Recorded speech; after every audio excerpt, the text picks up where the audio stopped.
का जोश होना चाहिए, वो अभी दिख नहीं रहा है। तो मैं फिर पुनः आपको एक बार बोलना चाहता हूँ, गुड इवनिंग। ये अब लगा कि एनवीएसओपी का जोश है, और मैं आप सभी के बीच में बताना चाहता हूँ कि एनवीएसओपी को शुरुआत करने से पहले हम और हमारे ग्रेट अपलाइन रोहित सर के माध्यम से हम दोनों लोगों ने सर के पास पहुँचे, वो भी काफ़ी सर्च करने के बाद, क्योंकि कहीं ना कहीं इसमें बहुत ऐसे साथी हैं जो प्रीवियस कंपनी में थे, और वहाँ से जो हम लोग को धक्का लगा, तो उससे हम और रोहित सर बैठ के एक बार प्लानिंग किए कि अगर भविष्य में प्रीवियस कंपनी अगर अपने सिस्टम को सही नहीं करती है तो हमारे लोग कहाँ जाएंगे और हम लोग कहाँ जाएंगे, क्योंकि हम लोगों ने गाड़ी घोड़ा भी ले रखा था, एमआई थी, घर के खर्चे थे, तो वो सभी कुछ दिमाग में बार बार टॉर्चर कर रहे थे कि भविष्य में क्या होगा, कैसे लोग जिएंगे।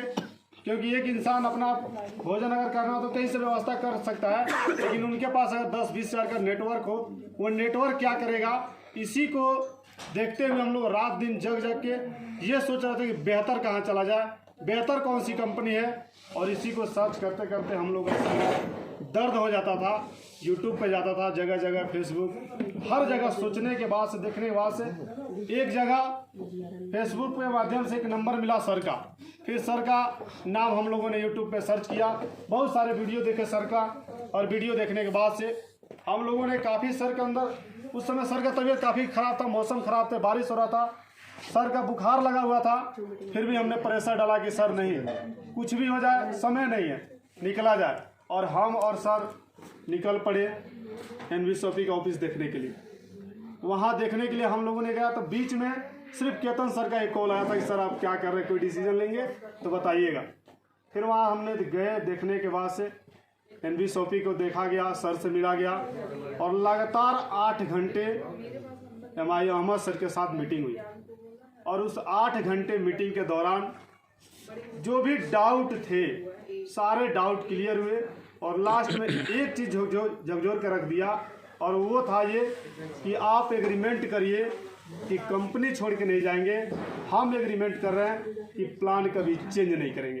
और इसी बात पे हम और रोहित सर तुरंत पेमेंट एनवीएसओपी को भेजे, और उसी समय आईडी लगाए, और आईडी लगाने के बाद से सर के साथ भोजन किया गया, और भोजन करने के बाद से हम लोग वापस अपने शहर आए, और शहर आने के बाद से लोगों से बताना चालू किया एनवीएसओपी के बारे में। लेकिन कई ऐसे लोग हैं जो प्रीवियस कंपनी के भक्त बने हुए थे, वो इंतज़ार कर रहे थे, वो साथ नहीं आए, लेकिन कुछ लोग साथ आए, और उस समय धीरे धीरे साइन अप होना चालू हुआ। लगभग 500 साइन अप होने के बाद से हम लोगों ने अपने कोर टीम का मीटिंग किया। उसमें जो मेरे बीकर के लोग थे, टोटल 15,000 का नेटवर्क बिल्कुल साथ छोड़ दिया, और वो लोग बोले कि हम लोग दूसरी कंपनी बनाएंगे। तो हम लोगों ने प्रीवियस कंपनी को देखा हुआ था, कितनी बड़ी कंपनी होने के बावजूद भी कंपनी नहीं संभाल पाए, तो क्या कोई तुरंत आज शुरुआत करे तो कंपनी संभालेगा कि नहीं संभालेगा, इसमें बहुत डाउट था। और एक था कि एनवीएसओपी के फाउंडर बिल्कुल कैलकुलेशन के साथ हम लोग के बीच अपना बिल्कुल खोल के रख दिए थे। तो हम लोगों ने कहा ठीक है, आप लोग साथ दीजिए ना दीजिए, लेकिन हम लोग करेंगे, और शुरुआत हो गई। बस ये था कि अपलाइन का हाथ था और कंपनी के फाउंडर का हाथ था, क्योंकि सर भी वादा किए थे कि कोई भी हो डायरेक्ट सपोर्ट मिलेगा। बस 2 हाथ था, बिल्कुल बीकर के लोग नहीं थे, बिल्कुल मैं जीरो था। बस ये था कि अपलाइन और सीनियर का हाथ है, तो फिर देखा जाएगा, और लगा सोशल मीडिया पर मैं काम करने। नतीजा ये आया कि आज से मात्र 6 महीना हुआ एनवीएसओपी करते हुए, आज लगभग 1.5 लाख का पे आउट है, और टीवी की बात करूँ तो आज 5,000 का नेटवर्क है। मात्र 6 महीने के अंदर 5,000 का नेटवर्क है। आज लगातार इनकम हो रहे हैं। जिस समय शुरुआत किया गया था, उस समय तो बिल्कुल पैसे नहीं थे, तेल भराने के लिए भी पैसे नहीं थे, लेकिन आज किसी को समझाने जाना हो, चाहे कितना हो बजे, हमेशा बलेनों में फुल टंकी तेल रखता हूँ। क्या ये